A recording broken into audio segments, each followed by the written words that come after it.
Today we're going to continue talking about rotational motion. Remember, at the end of last class period, I introduced a little more about why we have these different rotational variables. And so we're going to talk about things like the relationship between torque and angular momentum. Now, we've learned a fair amount about torque. You've done homework problems with torque. You should have a reasonable understanding of that and an understanding of the right-hand rule and things like that. Now we're going to see things about how that actually relates to practical stuff, in my opinion. Now, while I'm talking about this homework, Erica came this morning for some help with problem 1, and I discovered that problem 1, they give you information which they didn't mean to. They tell you in problem 1 is the one with a pry bar, that the pry bar has a mass of 2.1 kilograms, but it doesn't tell you where the center of mass is.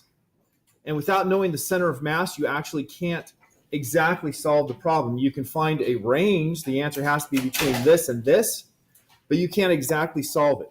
But their intent, which you see if you look at their free body diagram, was to say that the mass is negligible rather than that it has a mass of 2.1 kilograms. So for that first problem, just assume that the mass is negligible, that the mass of the pry bar does not matter. Then you can solve it easily. It goes from an easy problem to an unsolvable problem by adding just that one variable. Okay, so talking about torque and angular momentum. I know I've said the words angular momentum, introduced them a little bit. I told you what the symbol was. But let's go back to linear momentum. What does linear momentum actually tell you about an object?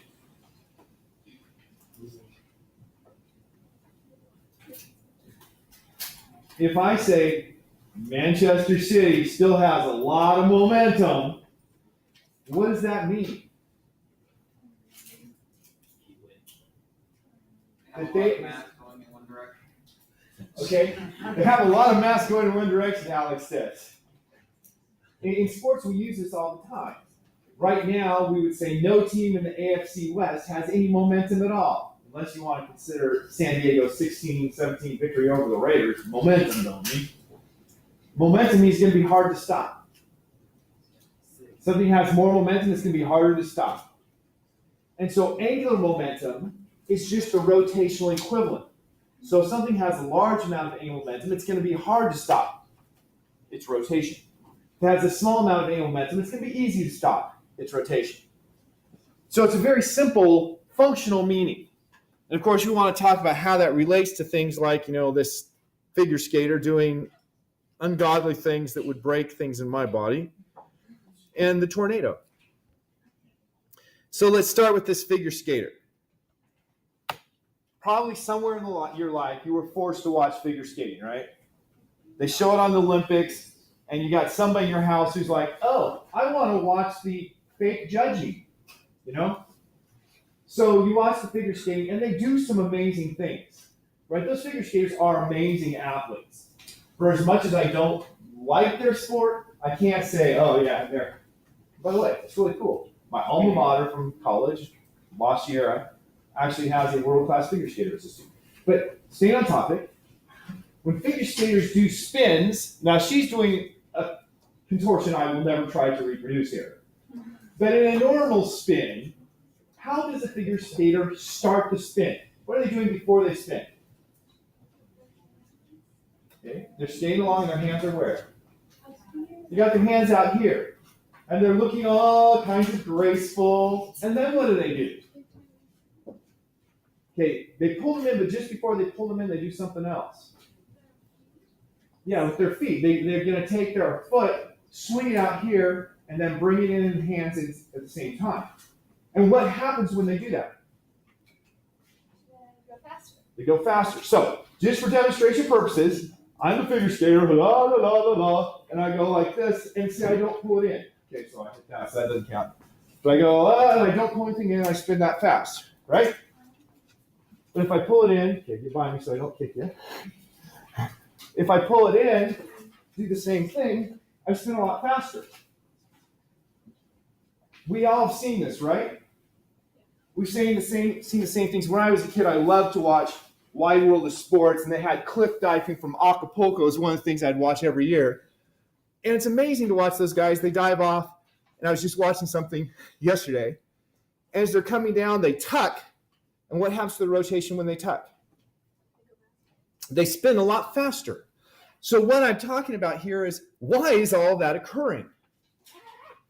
Fundamentally, why does it make a difference in your spin when you take your arms from out here and pull them in? Okay, you're smaller, and it comes down to your angular momentum. Let's take the diver, because the diver is pretty clear. There are no torques acting on the diver. Torques are the rotational equivalent of forces.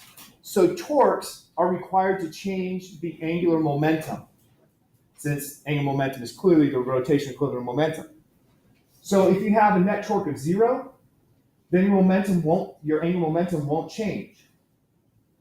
But in linear momentum, it was mass times speed. For angular momentum, it's a little more complicated, and it matters where the mass is, what your angular momentum is. So the symbol for angular momentum I introduced yesterday, or whatever, last class period, Monday, is L. So L is angular momentum. I said angular velocity there. L is angular momentum, and it's a vector.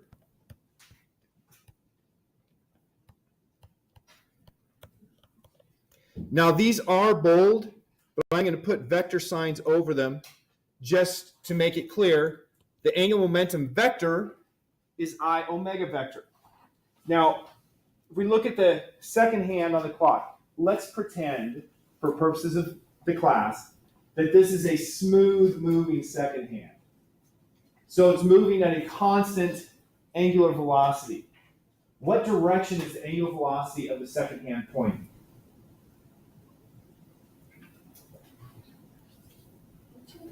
Into the clock face. She is correct. Now, Amanda, because she was correct, I'm not going to put her on the spot and say why is she correct. I see that she did it correct, by the way. She used the right hand rule. She took her right hand, wrapped her fingers in the direction the second hand is rotating, and then her thumb pointed into the clock, hence the direction is into the clock face. So the direction for the second hand's angular momentum is into the clock face. According to that equation, I just gave the answer. That was the direction for its angular velocity. According to that equation, the angular momentum is in the same direction. So the angular momentum of that second hand is going into the clock face. Now the angular momentum is just like linear momentum. Linear momentum is mass times velocity. Angular momentum, that's not L, is moment of inertia times angular velocity. So if you had a different mass for the same speed, you'd have a different momentum. If you have a different moment of inertia for the same angular velocity, you have different angular momentum.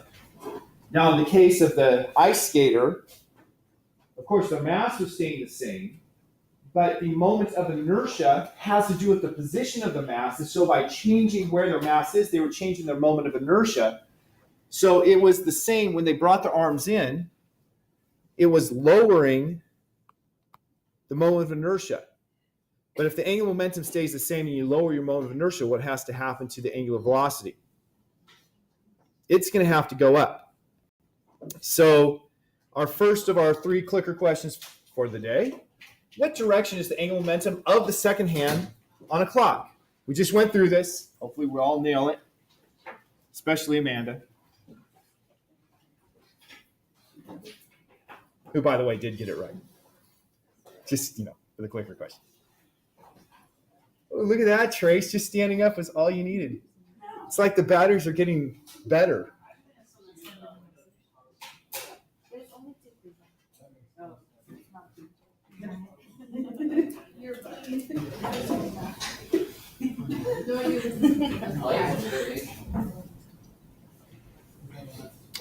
Okay. Ashley, Alex, James, Augusta, Brittany, Brandon, Jordan. I thought that 8E 4899 was Irving, but his shows is doing it plus that. Well, it shows that you've taken it, but I have another one that is not assigned, shows is entered. Okay, down to just Ashley, unless you're using a different.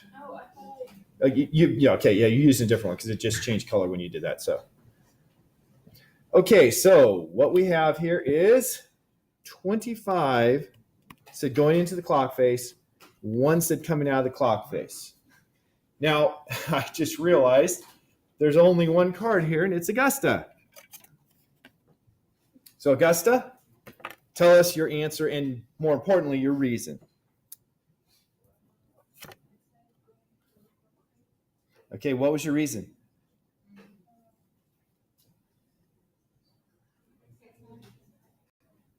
Sorry, I cannot hear.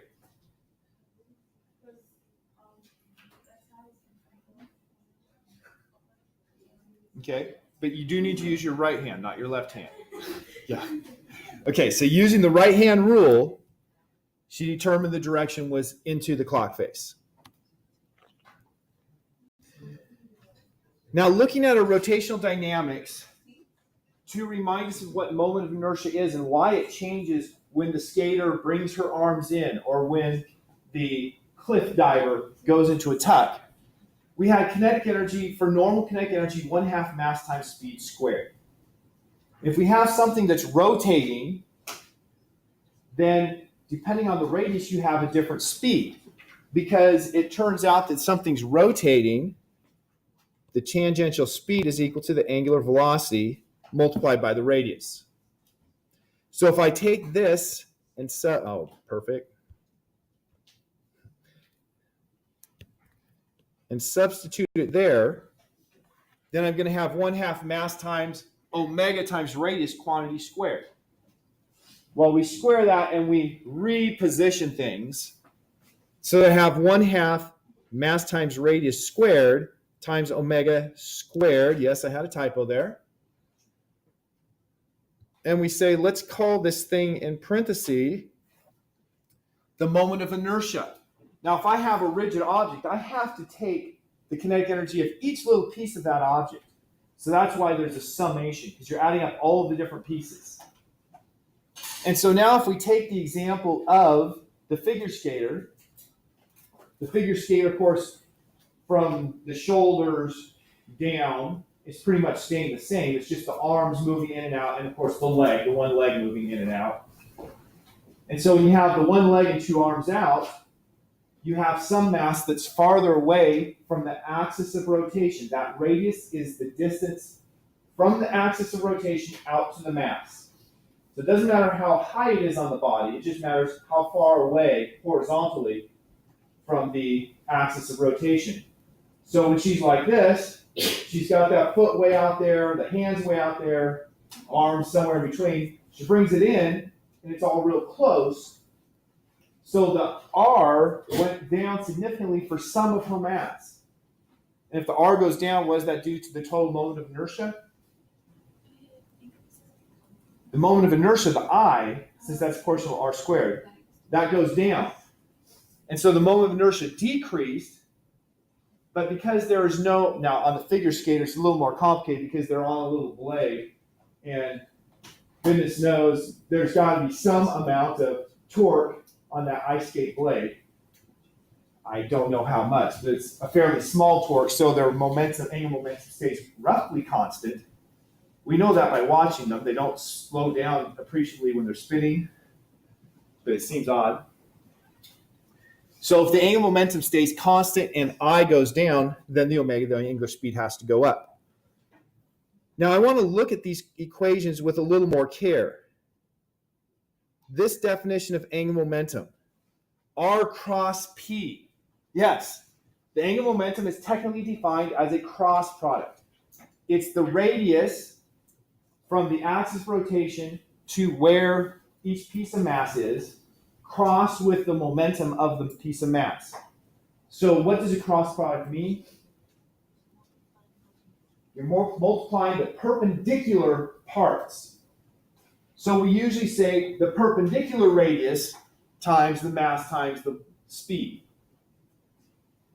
It is a vector. We use the right-hand rule to determine the direction. So you can do index finger in the direction of radius, middle finger in the direction of momentum, your thumb points in the direction of the angular momentum. Or, as people are a lot more comfortable, wrap your fingers in the direction of the rotation, your thumb points the direction of the angular momentum. Likewise, torque is R cross F. We've learned that. And then we know Newton's second law. The net torque is mass times acceleration, or more precisely, change in momentum over change in time. That translates to a rotational equivalent. The net torque is I alpha, or that's a mistake right there. Or change in, that's two mistakes on this one. Change in angular momentum over change in time. So how do you find the angular momentum of objects? Let's worry about that after we have some fun. So who wants to come up and have some fun? It's fun. You get to sit and spin. Okay, Gila will sit. Ashley was about to volunteer. Gila will sit and spin. Are you feeling burly, Gila, or are you feeling not as burly? What? Well, 5 kilograms per hand? All right. Gila's going to be a monster. Okay, so Gila is going to be like our figure skater. So keep your feet off of this now. And we'll start with her hands out, because that's how a figure skater starts to spin. I'm going to spin her, not too fast, and then she'll pull them in. And she spins faster. Put them back out. Slow down, bring them in. It's kind of fun, right? Slow down, speed up, slow down, speed up, until you're bored. Okay, now, it's a lot more fun to spin her faster, but let's not. Let's start with them in now, and I'll spin her a little faster going in, so you can see the change in speed more dramatically. Okay, now put them out. And see, she slows down quite a bit. Bring them in, and she speeds back up. Cool, right? Now let's do something more cool.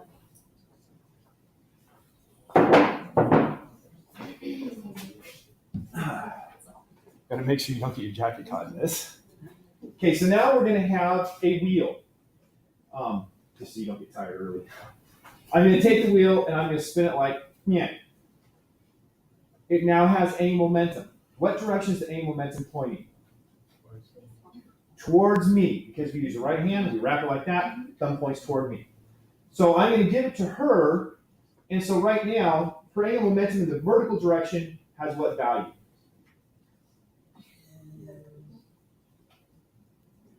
0, because there's no rotation in this direction. But there is angular momentum like this. So now rotate it so this is pointing up. And keep your feet off of the things yet. And look, now she started spinning. Why is she spinning? Why? No external force of the angular momentum in that direction.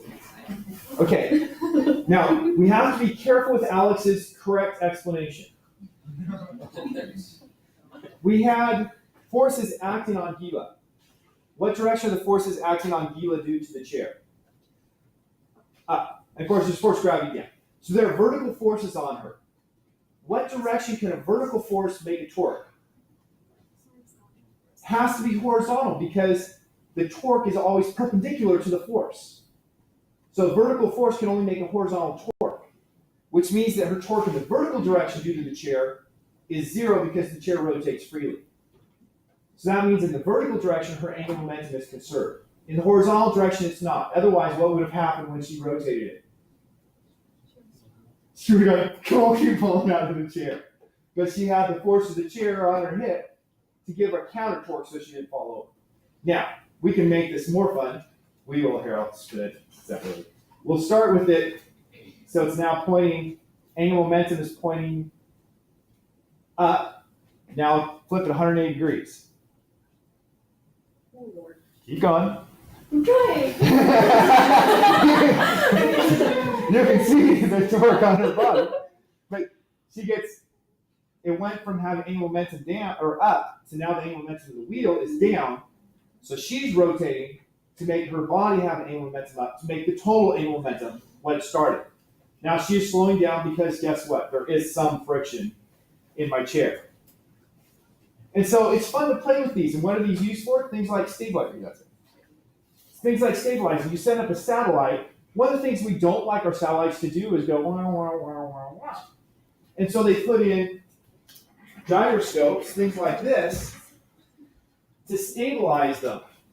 Because that angular momentum, you're isolated out there. The net torque on your spacecraft is 0. If you have something rotating at a high rate, having a high enough moment of inertia, that conservation angular momentum is going to keep the axis the same. And so it stabilizes the spacecraft so they don't wobble around. Now, this here is just taken from your textbook. If you're not in calculus class, you're really not prepared to calculate the moment of inertia for anything that is not a single point mass. If you're in calculus, yeah, we can do that. We'll do it next week. But if you're not in calculus, we just have equations that have already been calculated for a lot of common situations. Now remember that r was the radius from the axis of rotation. So you'll see some of these pictures that look like it's the same thing, but the axis of rotation has shifted. So if I have a hoop, which is basically what that bicycle tire was because it had a bunch of copper wire on the outer portion and then just spokes going out. So almost all of the mass is on the outer portion. So this is essentially what my bicycle wheel looked like. There's a C before that L.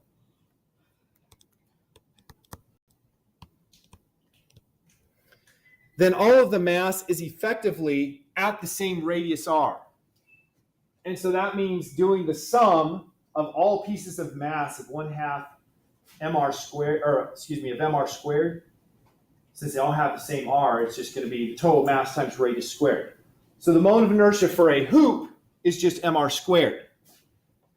If I have a solid cylinder, it cuts it in half because some of the mass is closer to the center, some is farther from the center. Okay, I was worried that my, that's a bad sign. My pin is not there, but look, it thinks it is. Go away. So this is a solid cylinder that has the axis going right through the center.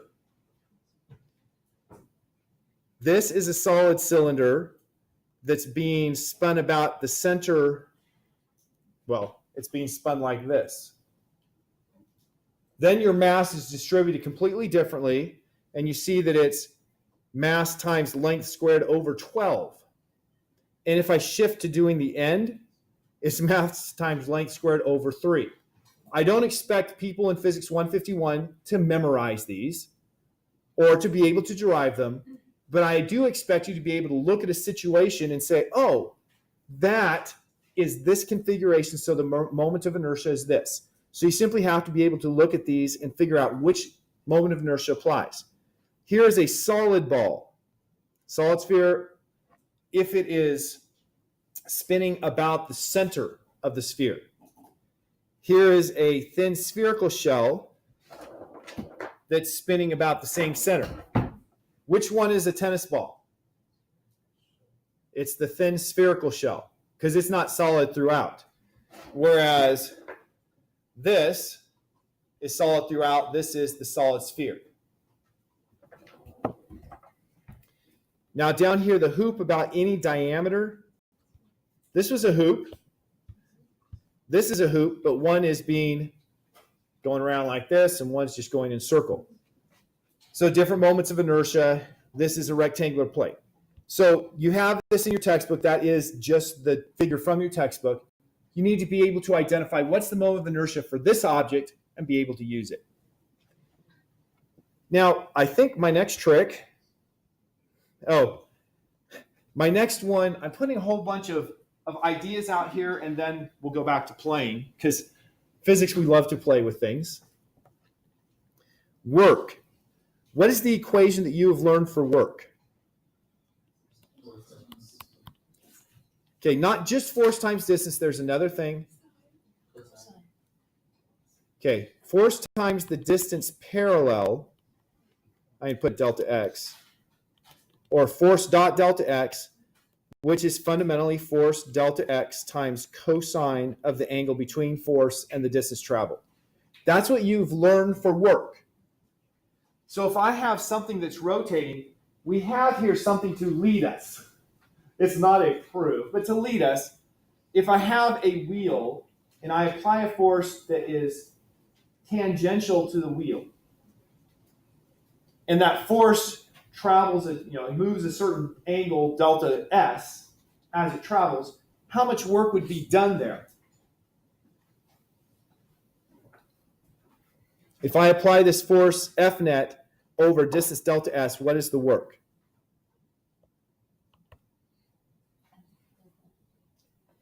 It's just the force net times delta s, because the force and the distance were the same direction. Now, if we instead looked at the torque, what is the torque applied by that force?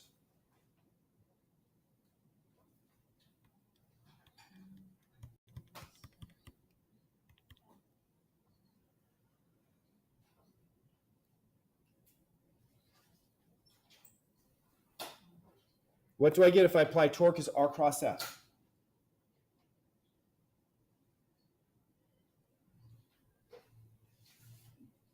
To make sure we're on the right page, because people haven't answered, what does it mean if I'm doing a cross product? I'm multiplying the perpendicular parts. So what is the radius from the axis of rotation to where the force acts here? What's its magnitude? R. What is the magnitude of the force that is perpendicular to R? The force. The force. It's just F net. And then I have to worry about the direction, right? Because these are perpendicular. Then I have to worry about the direction. What direction is the torque here? Using the right-hand rule, R, okay, got it. R, right? And then I need to rotate my hand so I can have my middle finger point in the direction of F. My thumb comes out. So this is RF, and it's hard to identify directions on this figure because it's, so let's say out of the wheel for the direction, okay? Out of the wheel in the direction normal to the plane of the wheel. So that's my torque. And what is the angle that it goes through?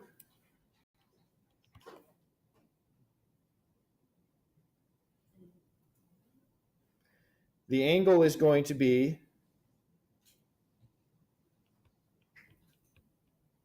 delta S over R for its magnitude, because we have the relationship that arc length is equal to radius times the angle. And then the direction, again, using the right-hand rule, if it rotates that way, it's going to be out of the wheel.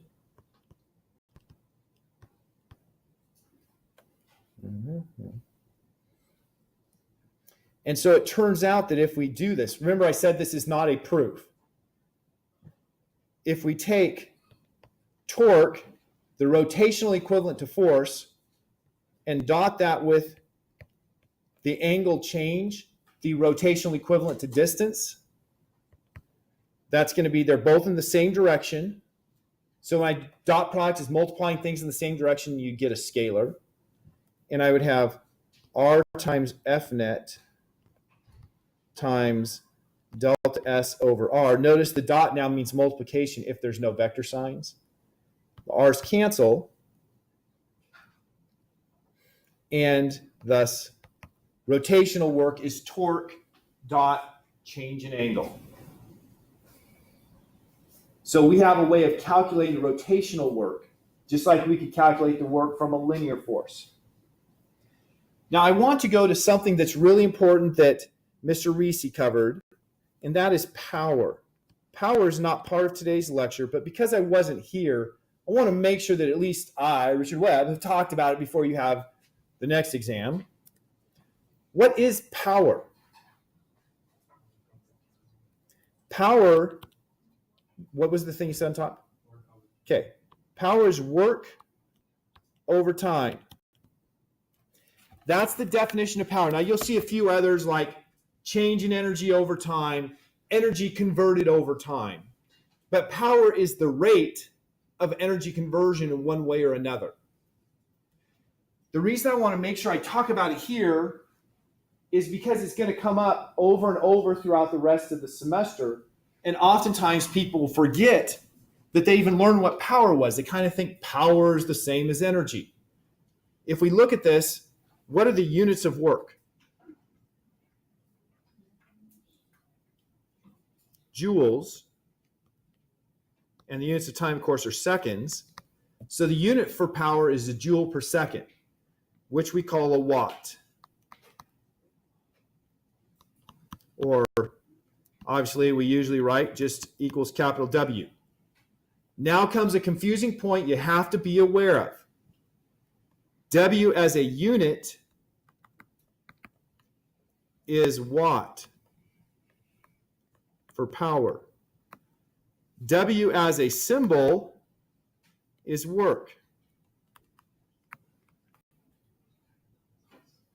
So you have to pay attention. If it says W, you have to say, is that a unit or is that a symbol for a variable?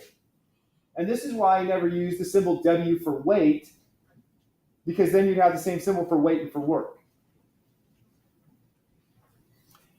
So make sure you're aware of that. That's a non sequitur in today's lecture, but it's something that I wanted to make sure I have covered with you. Here is a very impractical example. Experimental vehicle that uses the flywheel to drive it. So you spin up the flywheel and you use that to drive it. And I say that's impractical. You can store up a lot of energy in the flywheel.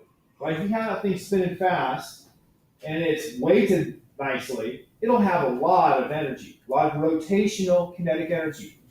Going back about 4 slides, that rotational kinetic energy is 1/2 moment of inertia times angular velocity squared. Why would this be somewhat problematic for the bus?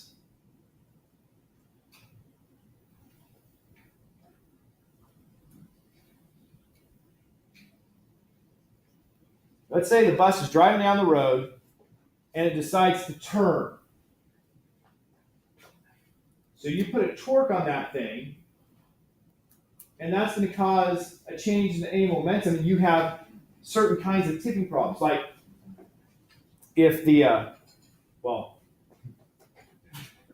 bus is going along the road and suddenly the road goes from flat to uphill. Well, that would make the angular momentum change like this to this, right? If you go uphill, it's creating a torque that's to the side, and it's going to make the bus try to veer. That's a little bit of a problem. Once again, going back to when I was a kid, I loved to watch Wide World of Sports. And another thing I watched was airplane races. Have you guys ever watched airplane races? No? It's really exciting. They do essentially the same thing as, you guys didn't grow up like me, agricultural family. We went to the rodeo and they have barrel racing. Barrel racing, you have, the barrel racing is done by women. I don't know why. I mean, guys should be able to do it too. But the woman is riding down and she has to go around these barrels in a certain pattern. And going around the barrels, of course, that horse is turning really hard.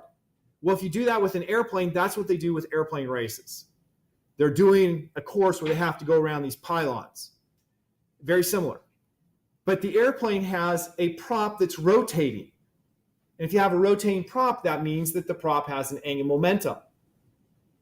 And you're up there in space, there's nothing going to put a torque on you. It wants to stay constant. So when the airplane tries to turn, the angular momentum is trying to say, no, we don't want you to turn. And so it's hard to turn on a dime with an airplane because of the angular momentum of the prop. But of course, these guys don't want to do poorly. So at least what I saw in one, and I think they all do, something to this effect, is they put a gear to reverse direction. So one that I saw had a prop going this way, an identical prop going this way at the same rate. And thus, if you add up their angular momenta, It adds up to 0. Result, it can turn a lot easier. Well, let's look at our wheel again.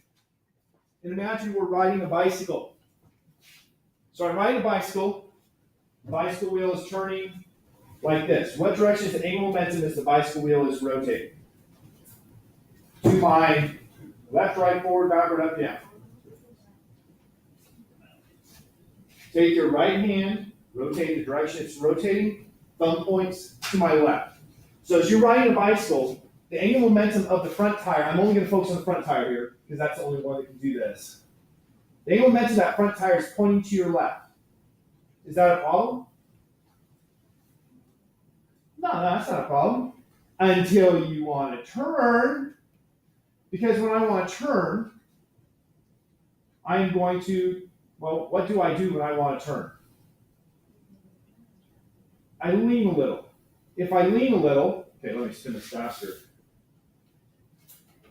If I lean a little, okay, I'm going to turn to my right because that's where the hook is, or the hook's on the left. It's like dropping my right-hand side here. And what happened? When I let go, it turned on me. It turns automatically, depending on which way it's tipping. You guys ever experienced that?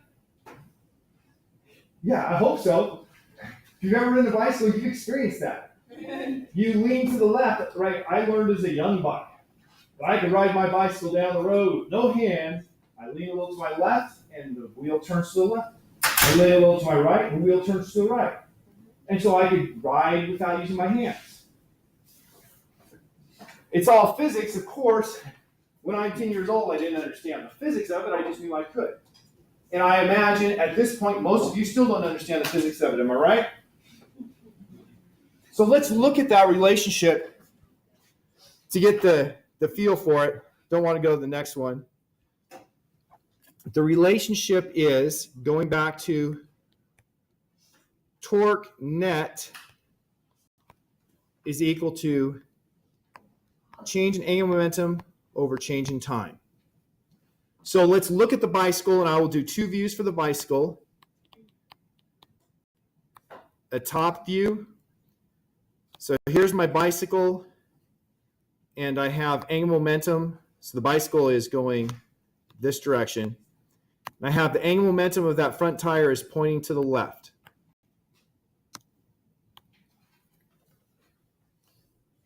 Now looking at a side view,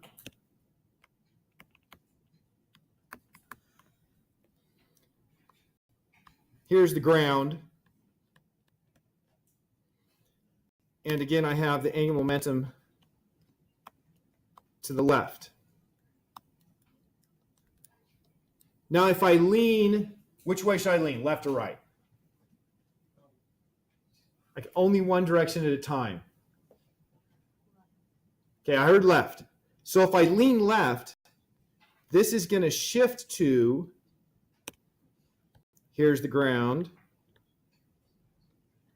Now the bicycle's like this. Of course, the angular momentum had to shift, so the angular momentum's like this. But now my mass is making a torque. My mass is making a torque so that my, perfect.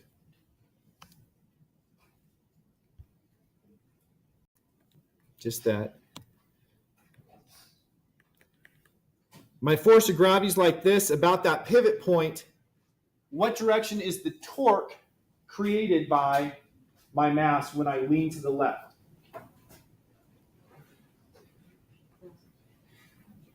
What's the equation for torque due to a force? Torque is equal to R cross F. So my radius is going from here to here. R cross F, take your right hand, put your fingers in the direction of R, and then orient your hand so you can bend your middle finger in the direction of F. And my thumb is coming toward the rear. This was side view from the rear. So it's going away from us. And so this has a torque to the rear. Now let's come back to the top view. That means I have the torque is pointing that direction. Now if I look at this equation, the change in angular momentum is equal to the net torque multiplied by change in time. So that means my angular momentum for that front tire is going to shift in the direction of that torque. How can the angular momentum of the front tire shift toward the rear? If it's pointing to my left and it shifts toward the rear, what does the front tire have to do? It has to turn so that its axis is pointing closer to the rear. And so that's why when I lean to the left, I create the torque, and that torque makes the angular momentum of the front tire change. Now the back tire is rigidly fixed in place, and so it's distributed throughout the bicycle. That's why I've been focusing on the front tire that's allowed to pivot on that axis. So that's why you can ride no hands and turn. Now, we usually in physics say, and you can ride no hands because of the stability provided by that angular momentum. Problem is, people have done studies and they have found that using specially outfitted bicycles to make it so the total angular momentum is 0, that people can still ride a bicycle. So there is some inherent balance involved as well. Now, I cannot sit stationary on a bicycle and balance, and neither can most people. And that's the argument. Physicists usually say, when you're moving, it's not a problem because you have angular momentum. Notice there's a time in there. The change in angular momentum is net torque multiplied by time. And so the bigger the angular momentum, the more time you have to correct. And so that's what we say in physics class.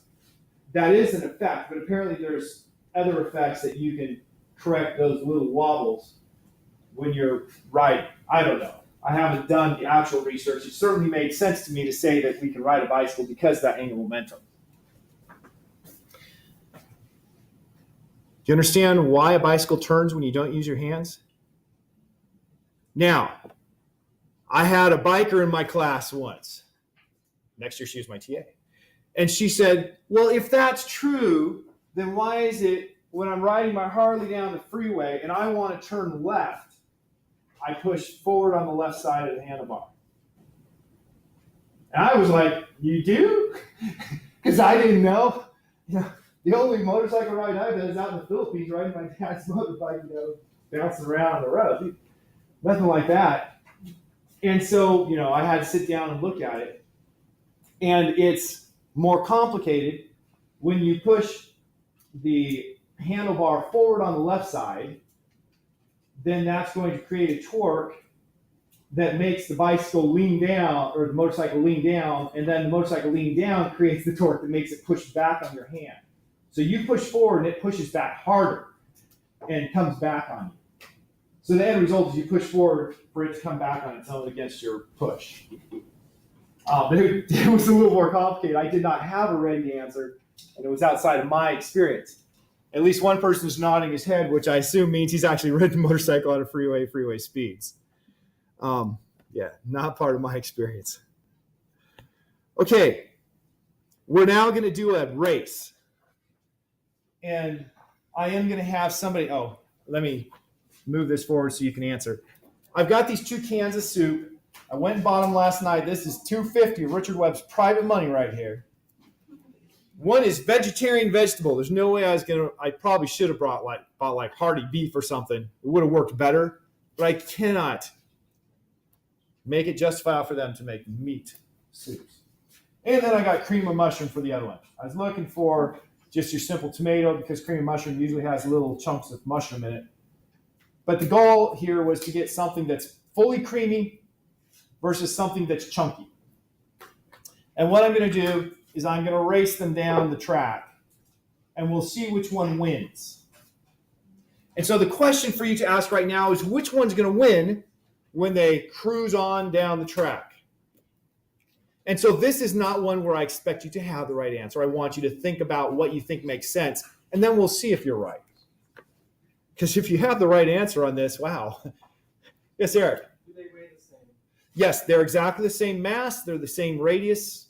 The cans are identical. The masses are identical. It's just the contents that are different.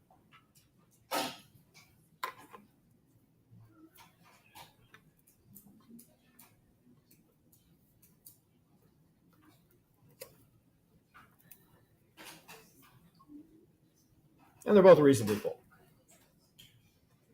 Okay, so we still have,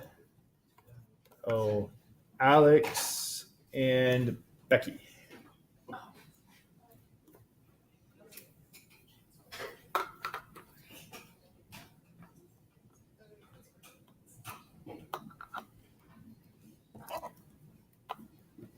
Okay, I need somebody to come up and help me. This is somebody to be a monitor to make sure that I'm not cheating the system.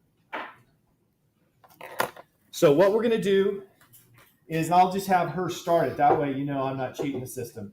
So to make life fair, put this in front, try to make sure that they're level there, and then to start, just pull this out. Okay? Yeah. So here we go. Okay, now they were going perfectly straight, but this one was winning. This one was cream of mushroom. Now, to make sure we're fair, that was the one that was closer to you that was winning, right? It was the one farther away from you? Yeah. Okay, so then we'll switch the positions. So now the cream of mushroom will be closer to you. Once again, try to get them leveled up.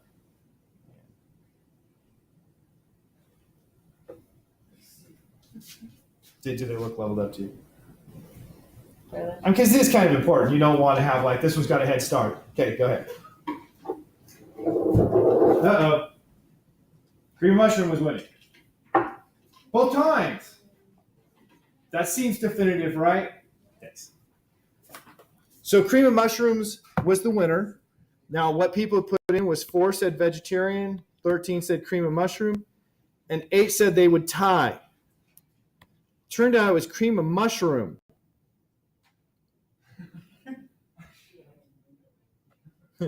Why?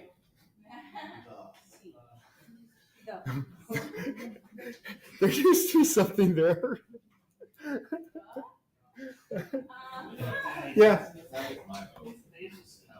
Oh, come on. 2 people said that. Don't say the.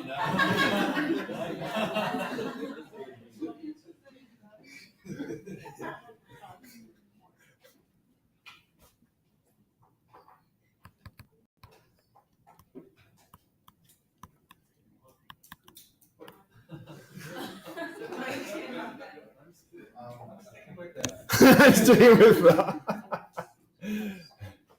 All right.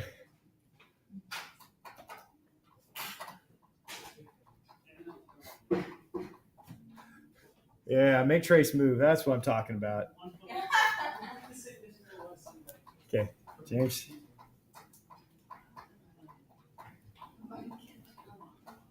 Still not in.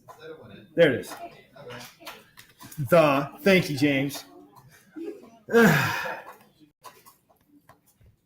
Okay. We really had some variation on here. Now we go through to understand physics-wise why they didn't go down the same. So to answer this,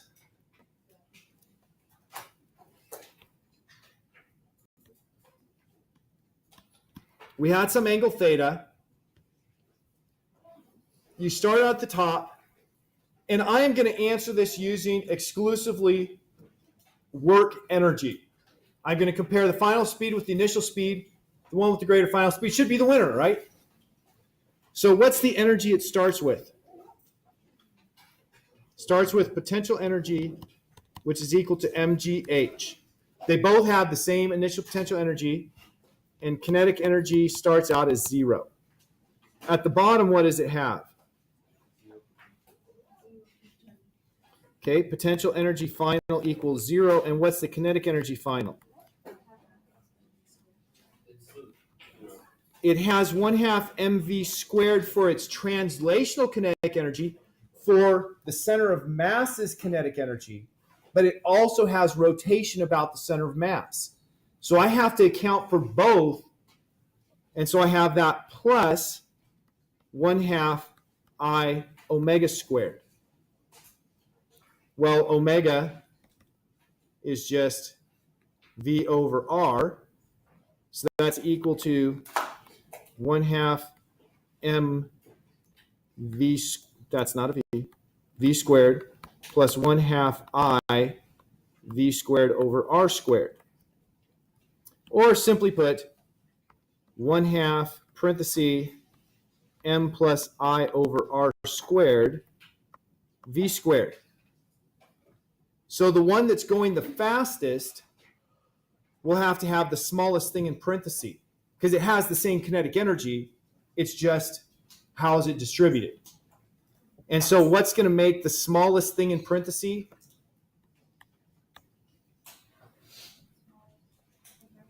The smallest moment of inertia. They have the same mass, so the smallest moment of inertia is going to win the race. And so if you look at these, the one that's creamy has the mass evenly distributed. The one that's chunky will have the larger mass on the outside because it's acting like a centrifuge. And thus it has a larger moment of inertia, more energy in rotation, slower speed. Okay,